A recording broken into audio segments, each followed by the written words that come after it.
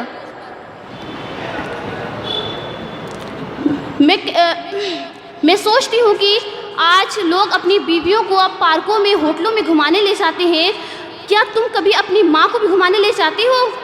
کیا کبھی ان کو بھی سیر و تفریح کراتے ہو؟ جبکہ بوریت کا احساس تو ان کو زیادہ ہوتا ہے، وہ بوڑھی ہو گئی ہے، اس کے پاس بیٹھنا کوئی پسند نہیں کرتا۔ کبھی اس کو بھی تو گھماؤ، کبھی اس کو بھی تو سیر و تفریح کراؤ۔ جتنا قیمتی جوڑا اپنی بیویوں کو لا کر دیتے ہو کبھی اس کو بھی تو دو۔ آج لوگوں کے کاروبار ٹھپ ہوتے جا رہے ہیں، لوگ دعائیں کر رہے ہیں، رو رہے ہیں، گڑ گڑا رہے ہیں، ہم بھی آپ میں شامل ہیں۔ لیکن میرے نبی صلی اللہ علیہ وسلم کا فرمان ہے کہ جو شخص تنگی سے نجات چاہتا ہے اسے چاہیے کہ وہ اپنے ماں باپ پر فراخ دل سے خرچہ کرے تو اللہ رب العالمین اس کے رزق میں برکت عطا فرمائے گا۔ یہ تنگی کا علاج ہے۔ اللہ کے نبی صلی اللہ علیہ وسلم فرماتے ہیں کہ جو شخص اپنے والدین کے ساتھ حسن سلوک کرے گا تو اللہ رب العالمین اس کی عمر کو لمبی کر دیتا ہے، اس کو مالدار کر دیتا ہے، اس کو مالا مال کر دیتا ہے۔ میں بہت شکر گزار ہوں اپنی تمام ماں اور بہنوں کا جو انہوں نے اپنا قیمتی وقت ہمیں دیا اور اس پرونق محفل میں حاضر ہوئی اور ہماری تقریر سے استفادہ کر رہی ہیں۔ میں کہتی ہوں کہ جب آپ کا شوہر آپ کی طرف متوجہ ہو تو کبھی آپ بھی تو کہہ دیں کہ وہ تمہاری ماں ہے، کبھی اس کا بھی تو خیال کرو۔ اگر بیوی شوہر کو یاد دلائے، خدا یاد دلائے، اگر بیوی شوہر کو یاد دلائے، خدا یاد دلائے تو میں سمجھتی ہوں کہ شوہر آپ کے کہنے پہ کچھ کرے گا۔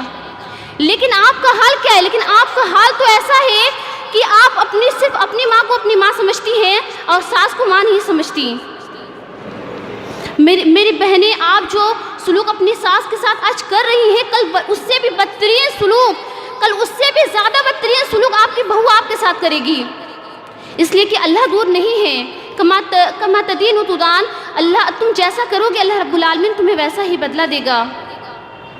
وہ عورتیں سکون سے ہوتی ہیں جو بڑھاپے میں اپنے ماں باپ کی، جو بڑھاپے میں اپنی ساس کی دعائیں لیتی ہیں، کیونکہ تمہاری جنت تمہارا شوہر ہے اور تمہاری شوہر کی جنت اس کی ماں ہے۔ اگر تم ساس کو گھر سے نکالنے کا پلان کر رہی ہو تو گویا تم اپنے شوہر کو جب بے جنت کرنا چاہتی ہو۔ بیوی نے شوہر کو بہکا دیا، یہ پلان بنا لیا کہ ماں سے الگ ہو جانا ہے۔ بیٹا ماں سے کہتا ہے ماں چل تجھے کہیں گھمانے لے چلتا ہوں، ماں بہت زیادہ خوش ہو جاتی ہے، ماں کی کلی خوش ہو جاتی ہے کہ میرا بیٹا آج مجھے گھمانے لے جا رہے ہیں۔ بیٹے نے ماں کو کار میں بٹھایا، بٹھانے کے بعد وہ اولڈ ہاؤس کے دروازے پر پہنچا اور وہاں پہ کار کھڑی کی۔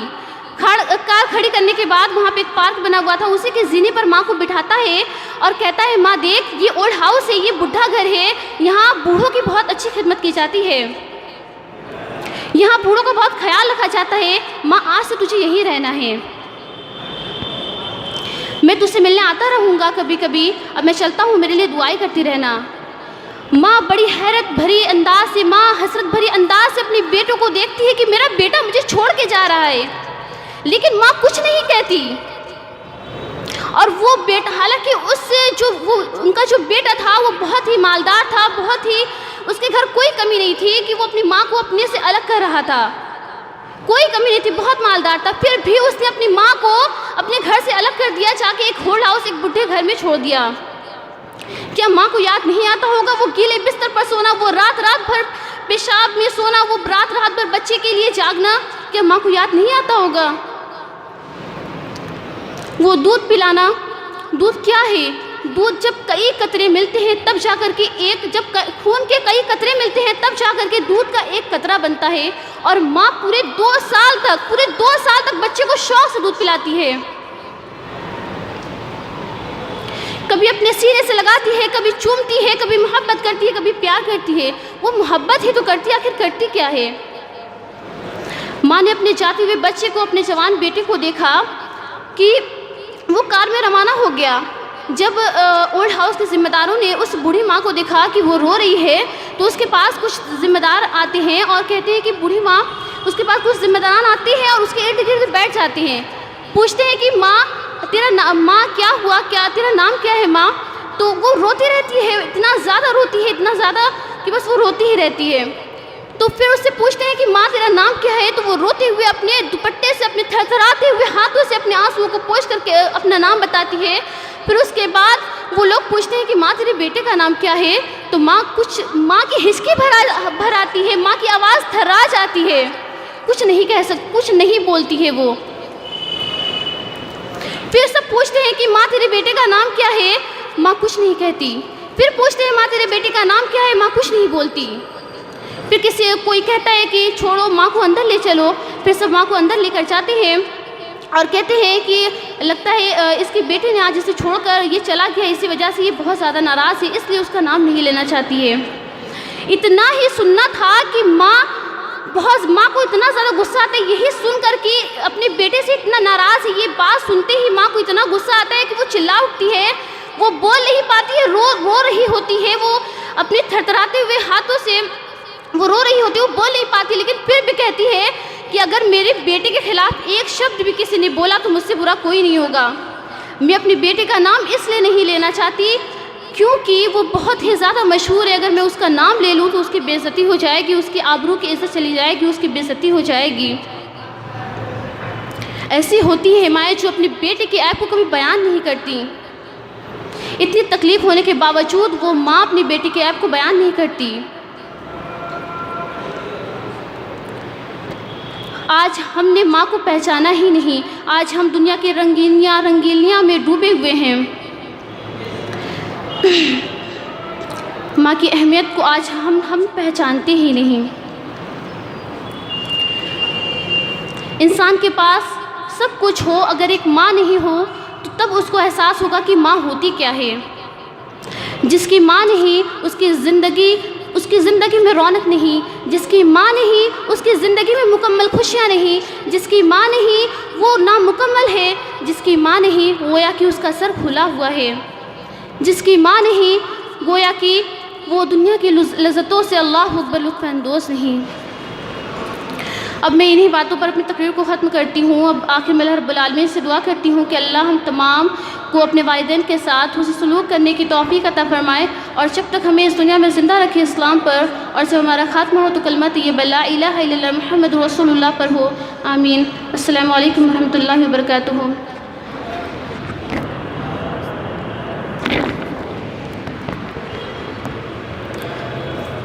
جزاک اللہ۔ آواز دیتی ہوں کہ وہ آئیں، مومن کی زندگی کتاب و سنت کی روشنی میں اس موضوع پر اپنا خطبہ پیش کریں۔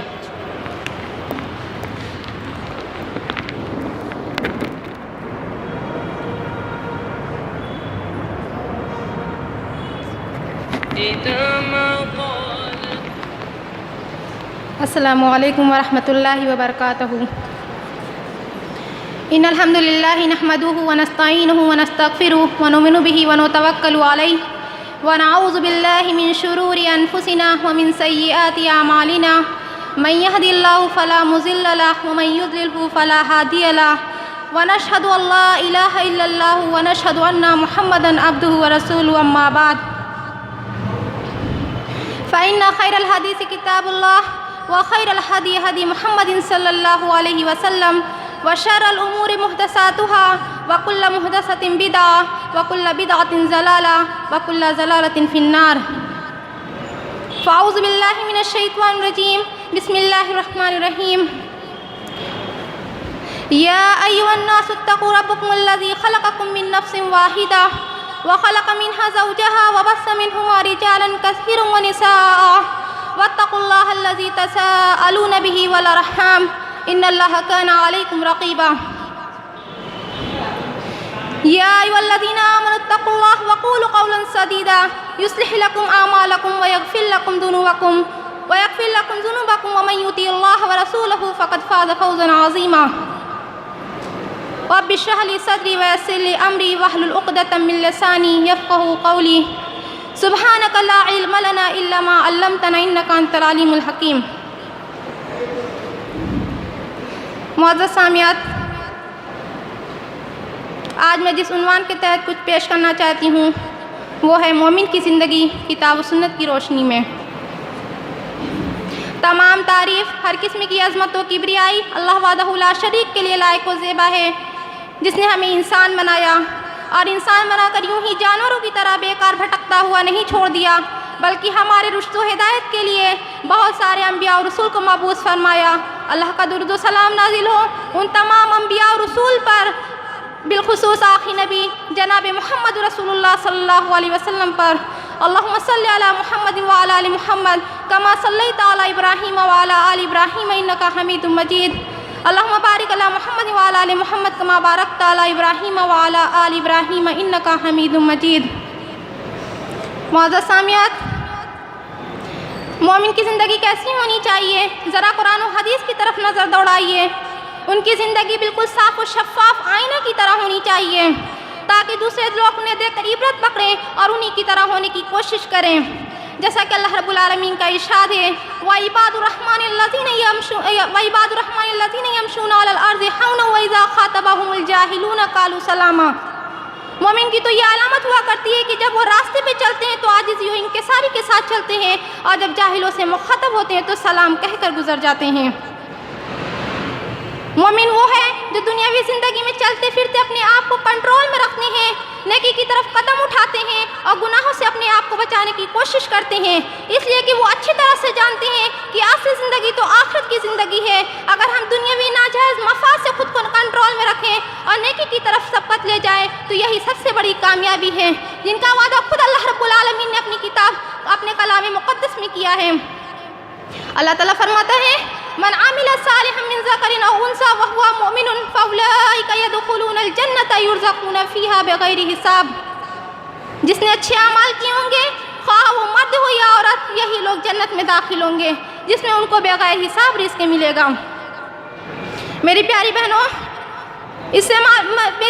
اللہ تعالیٰ اس آیت کریمہ میں اپنے نیک بندوں اور بندیوں سے وعدہ فرمایا ہے کہ ان کو آخرت میں عیش و آرام کے ہر قسم کے سامان ملیں گے اور ہر قسم کی راحت نصیب ہوگی. یہ وہ لوگ ہوں گے جنہوں نے دنیا میں پاکیزہ زندگی بسر کی ہے. معزز سامعات، اس سے معلوم ہوتا ہے کہ دنیاوی و اخروی سعادت کا دار و مدار اعمال صالحہ پر ہے. بغیر اعمال صالحہ کی یہ سعادت کسی انسان کو حاصل نہیں ہو سکتی.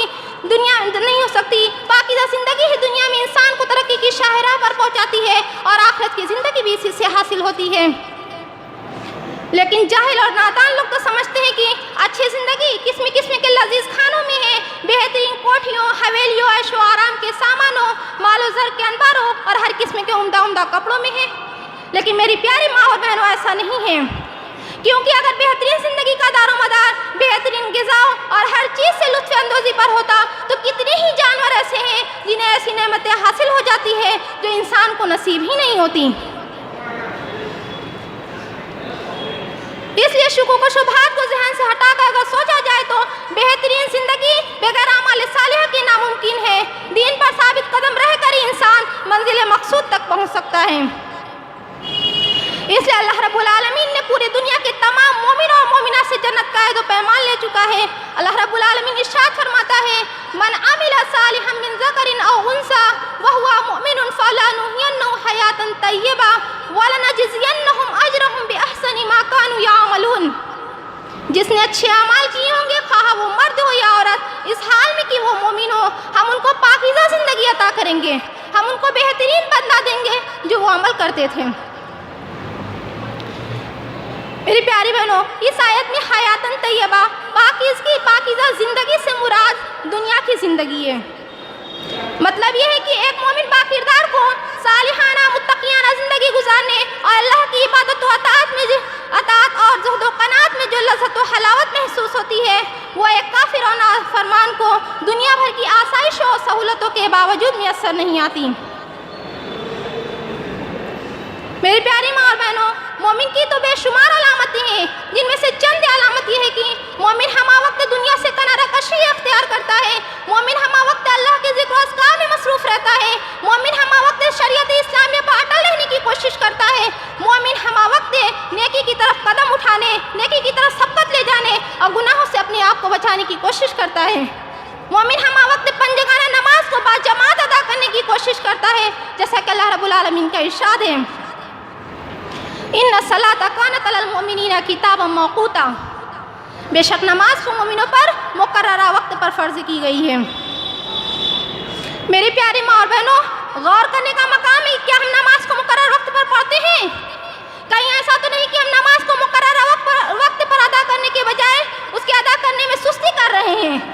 کہیں ایسا تو نہیں کہ ہم نماز کو مقررہ وقت پر ادا کرنے کے بجائے اس کے ادا کرنے میں کوتاہی اور غفلت سے کام لے رہے ہیں؟ کہیں ایسا تو نہیں کہ ہم نماز تو پڑھ رہے ہیں لیکن جب ہمارا دل چاہتا ہے تب؟ اگر ایسا ہے تو سن لیں، اللہ رب العالمین خود کہتا ہے ان الصلاۃ کانت علی المؤمنین کتابا موقوتا، بے شک نماز کو مومنوں پر مقررہ وقت پر فرض کی گئی ہے۔ معزز سامعات، مومن کی سب سے بڑی علامت یہ ہے کہ مومن جھوٹ نہیں بولتا، جیسا کہ حدیث میں کہ ایک آدمی اللہ کے نبی صلی اللہ علیہ وسلم کے پاس آ کر شکایت کی کہ اے اللہ کے نبی صلی اللہ علیہ وسلم، میرے اندر 4 بری خصلتیں ہیں، میں شراب پیتا ہوں، زنا کرتا ہوں، چوری کرتا ہوں اور جھوٹ بھی بولتا ہوں، لہذا آپ ہمیں کوئی ایسی تدبیر بتلائیے جس سے یہ سب بری خصلتیں ختم ہو جائے۔ تو آپ صلی اللہ علیہ وسلم نے فرمایا تم جھوٹ نہ بولو۔ بالآخر جھوٹ نہ بولنے کی وجہ سے ان کی تمام بری خصلتیں ختم ہو گئیں۔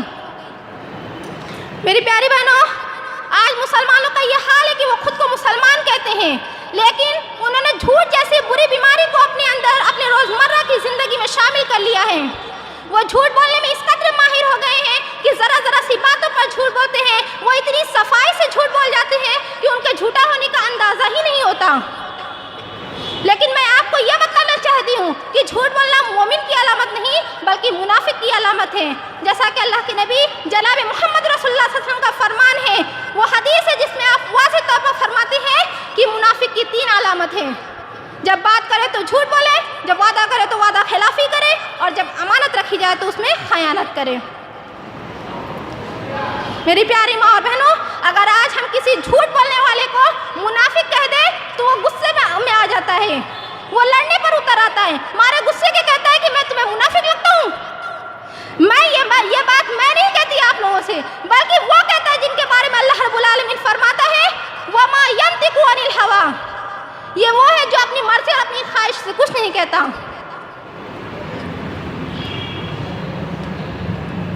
میری پیاری ماں اور بہنوں، اگر آج ہم جھوٹ جیسی بری بیماری پر روک نہیں لگائیں گے تو نہ جان آگے چل کر نہ جانے ہمیں کن مصیبتوں اور کن پریشانیوں کا سامنا کرنا پڑے، کیونکہ اسی جھوٹ کی وجہ سے کتنے ہی گھر برباد ہو گئے، کتنے ہی رشتے ٹوٹ گئے، اسی جھوٹ کی وجہ سے لوگوں کے درمیان نا اتفاقی بڑھتی جا رہی ہے، اسی جھوٹ کی وجہ سے لوگوں کے درمیان لڑائی جھگڑا عام ہوتا جا رہا ہے۔ اس لیے ہمارا اور آپ کا فرض ہے کہ ہم اپنے گھر کو برباد ہونے سے روکیں، ہم اپنے رشتے کو جوڑ کر رکھنے کی کوشش کریں، اس لیے کہ اللہ کے نبی صلی اللہ علیہ وسلم کی وہ حدیث ہے جس میں آپ فرماتے ہیں رشتہ داری کو کاٹنے والا جنت میں داخل نہیں ہوگا۔ اگر آپ جنت میں داخل ہونا چاہتی ہیں تو آپ کو اپنے رشتے کو جوڑ کر رکھنا ہوگا۔ معزز سامعات، مومن جھوٹ نہیں بولتا، اس کی تائید قرآن سے بھی ہوتی ہے۔ اللہ تعالیٰ ارشاد فرماتا ہے وَالَّذِينَ لَا يَشْهَدُونَ الزُّورَ وَإِذَا مَرُّوا بِاللَّغْوِ مَرُّوا كِرَامًا، یہی وہ لوگ ہیں جو جھوٹی گواہی نہیں دیتے اور جب بےہودہ چیزوں کے پاس سے گزرتے ہیں تو سنجیدگی کے انداز سے گزر جاتے ہیں۔ اللہ رب العالمین سورہ مومنون کی ابتدائی چند آیتوں میں مومنوں کے اوصاف کی وضاحت فرمائی ہے۔ اللہ تعالیٰ ارشاد فرماتا ہے قد افلح المومنون، یقیناً مومنین کامیاب ہو گئے۔ قد افلح المومنون، یقیناً مومنین کامیاب ہو گئے۔ اللہ رب العالمین یقین کے ساتھ کہہ رہا ہے کہ یقیناً مومنین کامیاب ہو گئے۔ الذین هم فی صلاتہم خاشعون، کون سے مومن کامیاب ہو گئے؟ وہ مومن کامیاب ہو گئے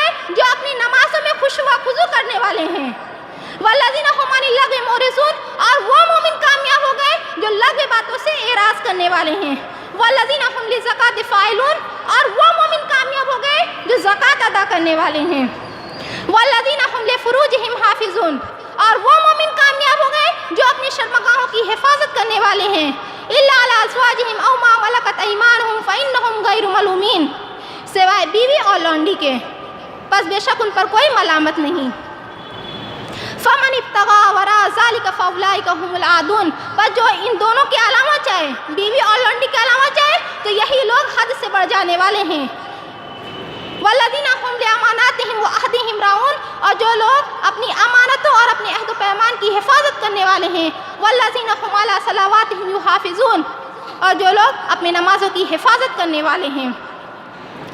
میری پیاری ماں اور بہنوں، اگر آپ ایک کامیاب مومن بننا چاہتی ہیں تو آپ کو ان آیات کے مطابق زندگی گزارنا ہوگا، جس میں اللہ رب العالمین نے سورہ مومنون کی ابتدائی چند آیات میں فرمایا جو میں نے آپ کو ابھی بتایا ہے۔ آپ کو ان آیات کے مطابق اپنی زندگی گزارنی ہوگی اگر آپ ایک کامیاب مومن بننا چاہتی ہیں تو، کیونکہ اللہ رب العالمین نے اس آیت میں قد کا لفظ استعمال کیا ہے، اور یہاں اس آیت میں قد کا معنی یقین کے ہے، یقیناً کے ہے، یعنی اللہ رب العالمین یقین کے ساتھ کہہ رہا ہے، کوئی شک نہیں، کوئی شبہ نہیں، یقیناً کہہ رہا ہے۔ یقین کے ساتھ اللہ رب العالمین فرما رہا ہے کہ جس نے بھی ان آیات کے مطابق زندگی گزاری وہ کامیاب ہو گیا۔ اللہ رب العالمین کامیابی کے بارے میں بتلا رہا ہے کہ وہ مومن کامیاب ہیں، اور کامیاب مومن وہی ہو سکتا ہے جو ان آیات کے مطابق اپنی زندگی گزاریں۔ معزز سامعات، مومن وہ ہے جو ہر گناہ سے پاک و صاف ہوتا ہے، وہ اللہ تعالیٰ سے ہمہ وقت خوف کھاتے ہیں، وہ ہمہ وقت ایک دوسرے کے ساتھ الفت و محبت کے ساتھ زندگی گزارنے کی کوشش کرتا ہے، وہ بالکل اجنبی اور مسافر کی طرح زندگی گزارنے کی کوشش کرتا ہے، کیونکہ قرآن نے 1450 سال پہلے یہ اعلان کر چکا ہے کہ کیسی زندگی گزارنی ہوگی۔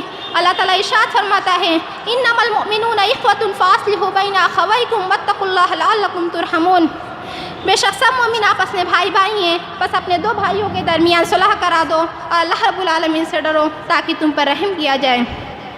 مومن اتحاد و اتفاق کے ساتھ شہد کی مکھی کی طرح زندگی گزارتے ہیں، جیسا کہ حدیث میں آتا ہے، المؤمن مرآۃ اخی المؤمن، ایک مومن دوسرے مومن بھائی کے لیے آئینہ ہے۔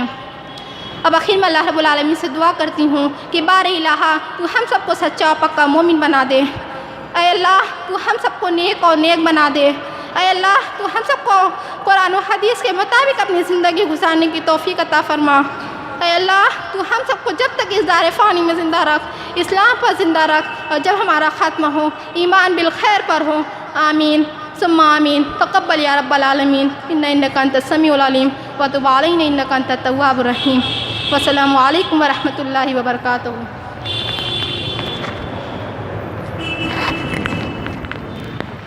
احسن، بارک اللہ فیک۔ دعا ہے کہ ہم تمام مسلمانوں کو قرآن و حدیث کے بعد ندا تحسین کو آواز دیتی ہوں کہ وہ آئیں، عورتوں کی دینی تعلیم سے بے رغبتی کے متعلق اپنے افکار پیش کریں۔ ندا تحسین۔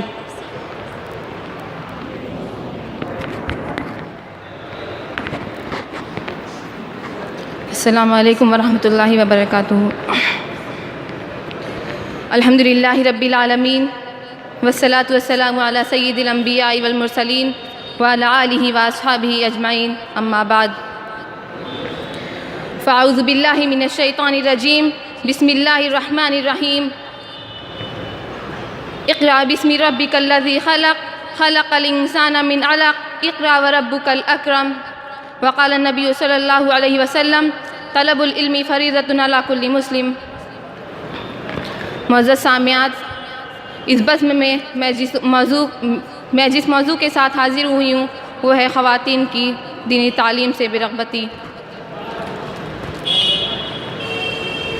انسان جب زیور تعلیم سے آراستہ ہوتا ہے تو وہ واقعی انسان کہلاتا ہے۔ ہر دور میں، ہر زمانے میں تعلیم یافتہ حضرات کی قدر و قیمت کی جاتی ہے۔ بغیر تعلیم کے ترقی و عروج کی خواہش ایک بے بنیاد خواہش ہے۔ اسی لیے انسان کی نافعیت کے لیے دینی تعلیم، انسانی تربیت، ایمانی شائستگی، انسانی آداب و عادات کی اتنی ہی ضرورت ہے جتنی کہ انسان کے لیے کھانے پینے کی ضرورت ہے، جتنی کے لیے مچھلی کو پانی کی ضرورت ہے۔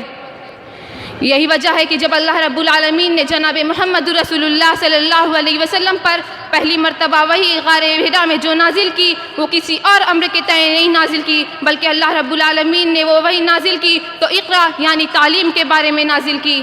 اگر اللہ رب العالمین چاہتا تو نماز کا حکم دیتا، روزے کو فرض قرار دیتا، زکوٰۃ کی طرف رغبت دلاتا، سفر حج کی طرف مائل کرتا، لیکن اللہ رب العالمین نے نہ تو نماز کا حکم دیا، نہ تو زکوٰۃ کا حکم دیا، نہ تو روزے کو فرض قرار دیا، نہ تو سفر حج کی طرف راغب کیا، بلکہ اللہ رب العالمین نے جس چیز کا حکم دیا وہ اقرا یعنی تعلیم کے بارے میں تھا۔ یہی وجہ ہے کہ نبی کریم جناب محمد رسول اللہ صلی اللہ علیہ وسلم بھی ہمیں حصول تعلیم کی تاکید کرتے ہیں۔ نبی صلی اللہ علیہ وسلم نے فرمایا طلب العلم فریضۃ علی کل مسلم، کہ حصول تعلیم کا حاصل کرنا ہر مسلمان پر فرض ہے۔ نبی صلی اللہ علیہ وسلم نے یہاں پر کسی کو خاص نہیں کیا کہ مرد پر فرض ہے، عورت کی نفی کی یا مرد کی نفی کی، عورت کو خاص قرار دیا۔ لیکن افسوس ہے ان الزام تراشوں پر، ان نعرہ بازوں پر جو یہ کہتے ہیں، جو یہ الزام اسلام پر لگاتے ہیں کہ اسلام نے تو عورتوں کو چہار دیواری میں قید کر کے رکھ دیا ہے۔ یہ ایک ایسا الزام ہے جس سے اسلام چیخ چیخ کر اپنی برت کا اظہار کرتا ہے۔ جہاں اسلامی نقطۂ نظر سے اس امر کا انکار ناممکنات میں سے ہے کہ مرد کو اتنا علم، اتنی دینی تعلیم کا حاصل کرنا بے حد ضروری ہے جس سے وہ دینی تعلیم حاصل کر کے اسلام کے احکام پر، اسلام کے ارکان پر صحیح طریقے سے عمل پیرا ہو سکے۔ وہیں یہ بھی حقیقت ہے کہ عورت کے لیے اتنی دینی تعلیم سے آگاہ ہونا، اتنی دینی تعلیم و تربیت اور زیور تعلیم سے آراستہ ہونا آئندہ کی دائمی زندگی کے لیے ناگزیر ہے۔ چونکہ عورت کے کئی رنگ ہوتے ہیں، کبھی وہ بیٹی کی شکل میں رحمت کا روپ لیے ہوتی ہے، کبھی وہ بھائیوں کی محبت کا ملجا و ماوا ہوتی ہے، تو کبھی وہ ماں کی شکل میں شجر سایہ دار ہوتی ہے۔ اسی لیے عورت کی ذمہ داری بہت زیادہ بڑھ جاتی ہے اور اس کے لیے زیور تعلیم کی قدر و قیمت سونے اور چاندی سے بھی زیادہ ہو جاتی ہے۔ چونکہ اسلام سے قبل نہ تو عورت کی عزت و اہمیت تھی، نہ ہی تعلیم نسواں کی کوئی اہمیت تھی، لیکن اسلام آیا، عورت کو عزت و آبرو سے نوازا، تعلیم نسواں کی تاکید کی۔ نبی صلی اللہ علیہ وسلم تعلیم نسواں پر بہت زور دیا کرتے تھے۔ آپ صلی اللہ علیہ وسلم خود اس پر عمل کر کے دکھایا ہے۔ آپ صحابیات کے لیے الگ مجلسیں منعقد کرتے تھے۔ آپ صحابیات کو بھی صحابہ اکرام کی طرح درس و تدریس دیا کرتے تھے۔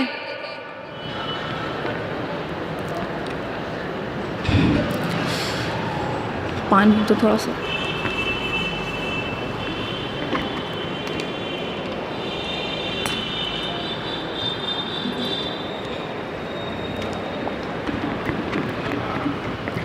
بہرحال ایک بیٹی رحمت اسی وقت ہو سکتی ہے جب اس کا قلب اسلامی تعلیمات کی روشنی سے منور ہو۔ ایک عورت اپنے بھائی کی محبت کا ملجا و ماوا اسی وقت ہو سکتی ہے جبکہ وہ اس کے احساس و جذبات اپنے بھائی کے لیے اسی جیسے ہوں جیسے کہ حضرت عائشہ کے احساس و جذبات اپنے بھائی عبد الرحمن کی وفات کے بعد سامنے آئے۔ ایک عورت کسی مرد کے لیے شریک حیات، روح حیات، تسکین خاطر اسی وقت ہو سکتی ہے جبکہ اس کا دل سیرت خدیجہ سے سرشار ہو۔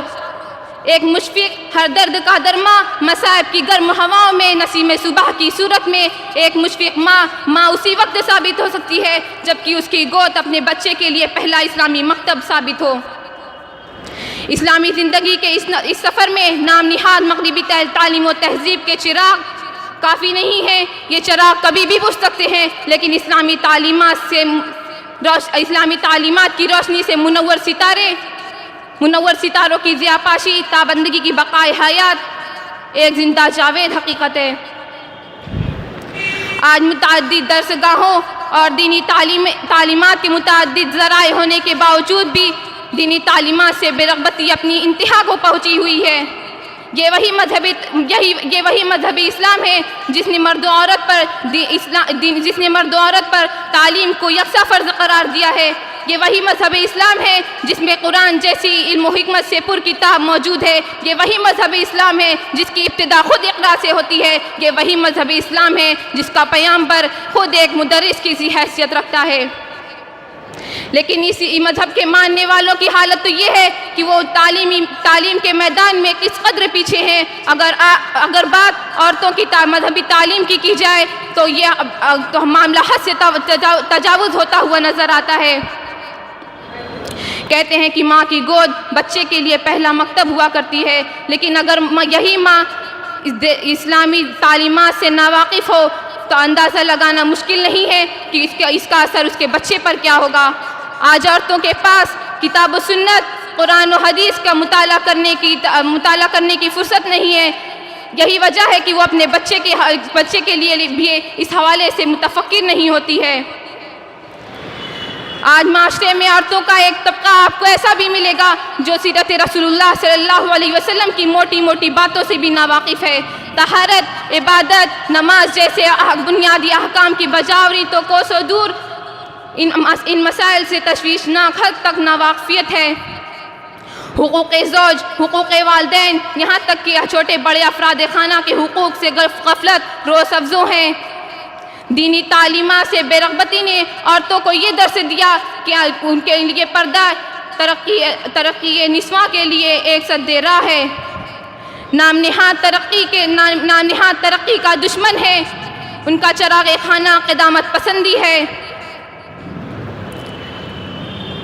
دینی تعلیمات سے بے رغبتی نے ساس بہو کے جھگڑے پیدا کر دیے. دینی تعلیمات سے اجتناب نے طلاق کی شرح میں اضافہ کر دیا. دینی تعلیمات سے بیگانگی نے بڑے بوڑھوں کی خدمت کو کار ثواب کی بجائے کار زحمت بنا کے رکھ دیا ہے.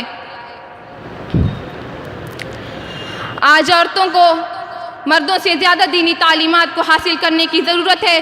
اگر ایک عورت دینی تعلیمات سے آراستہ ہو جائے، زیور تعلیم سے واقف ہو جائے تو اور اگر اس کا قلب اسلامی تعلیمات سے سرشار ہو جائے تو یہ عورت ہر دل عزیز بہو بن سکتی ہے.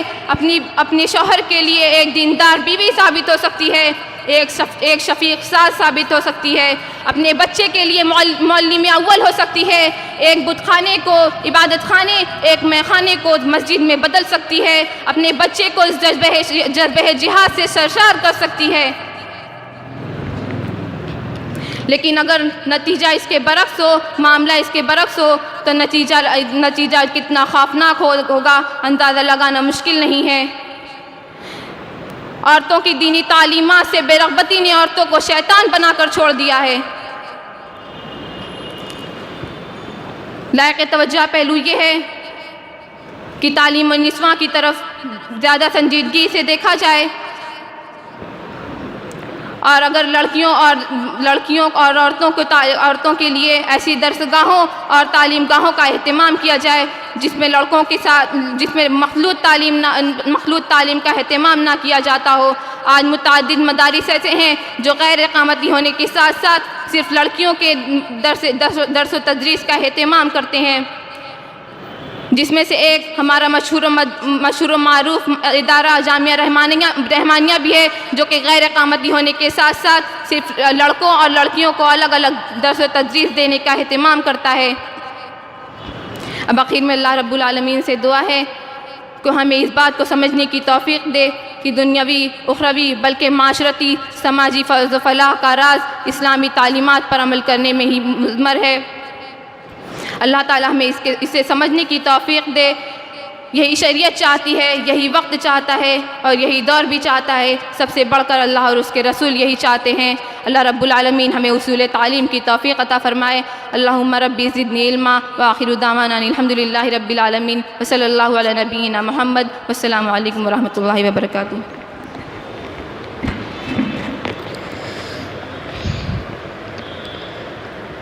جزاک اللہ خیراً کثیرا.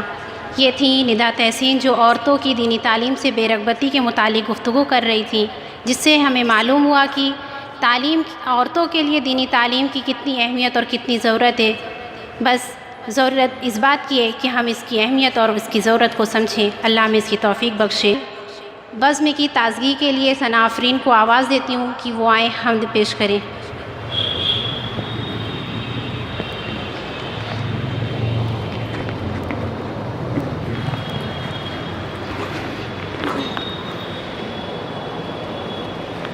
السلام علیکم ورحمۃ اللہ وبرکاتہ۔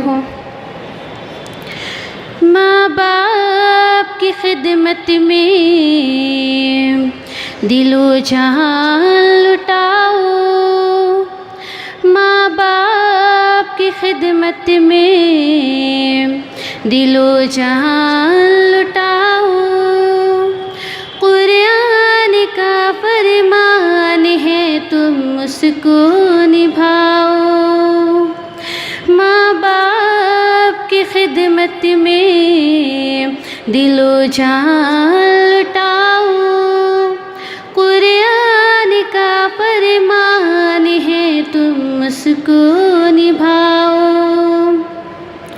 کرو ماں باپ کی خدمت تمہاری کام آئے گی، یہی خدمت تمہیں اللہ سے جنت دلائے گی، کرو ماں باپ کی خدمت تمہاری کام آئے گی، یہی خدمت تمہیں اللہ سے جنت دلائے گی، بڑھائے گی تمہاری عمر کے ایام خدمت، عطا ہوگی بفیض کبریائی روزی میں بھی برکت،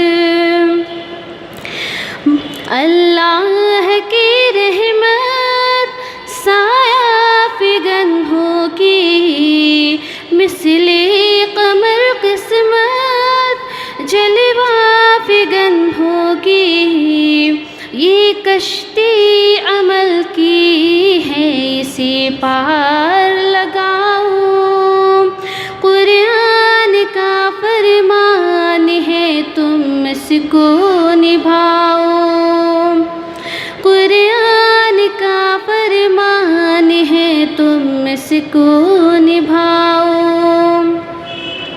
خدائے دو جہاں ہوگا تمہاری ذات سے راضی، ملے گی ہر قدم پر سروری طیبہ کی خوشنودی، نگاہوں پر رہے قابو گناہوں سے سدا بچنا، وقت اعمال حسنہ پاک پاکیزہ ہے سرمایہ،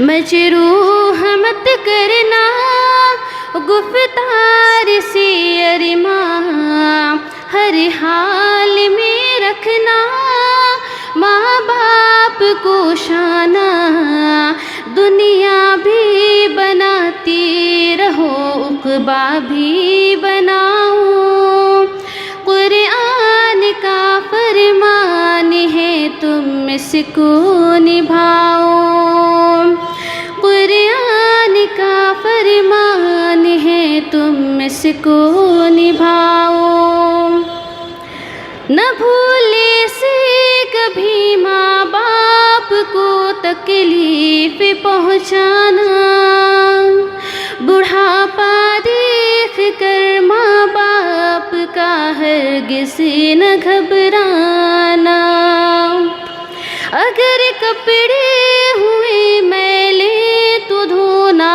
شوق سے ان کو،